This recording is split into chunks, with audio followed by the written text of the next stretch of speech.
kid growing up in the Ozark Mountains of Arkansas, I loved it when Dad would invite me to go with him to Walter Meek's place in my hometown of Clarksville. I loved to go because it was so entertaining listening to hunters and fishermen in the area stretch the truth about what they had done that week.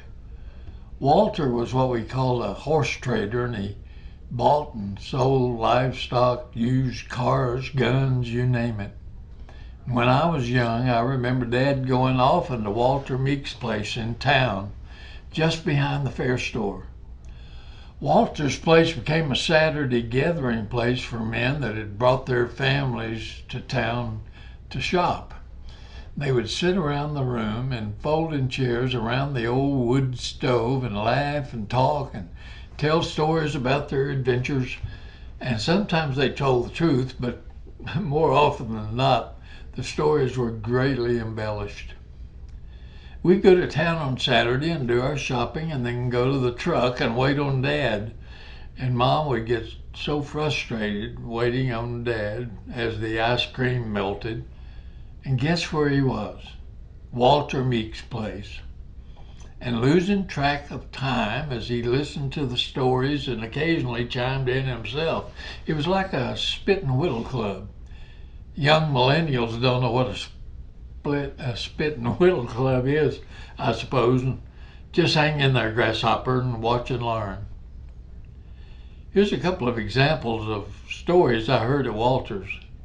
One man said he had brought some dog food to feed his hunting dogs. He said the food was really cheap and quite a bargain.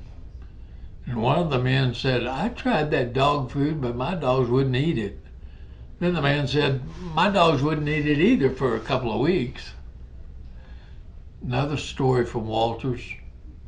A hunter was bragging about his .22 rifle, and he said it was very accurate and unusually powerful. He said one day he saw a crow in a tree about a half-mile away, and he aimed at the crow very carefully and pulled the trigger, killed the crow. He said the .22 reached out there and killed that crow, but it strained it so bad it never was any good after that. Just an example of some of the stuff we'd hear in Walter's. There were lots of stories. The first liar never had a chance because the second liar would have his own story about a dog that hunted better, or a coon that was bigger, bullet that was faster, antlers that were bigger, you name it. Walter Meek's home was on the Wire Road west of Clarksville, Arkansas, and the Wire Road got its name from the telegraph line that ran from Little Rock to Fort Smith back in the day. Walter and his sons, Donald and Dale, were good friends of my family for as far back as I can remember. And they were good friends with my wife's family and my wife's dad, Ernie Bridges. Walter died in 1990 at the age of 85, and he was buried in the Union Grove Cemetery just down the road from his home place. I'm not aware of any such gathering place after Walter's place was gone, and that's a shame. Except maybe church.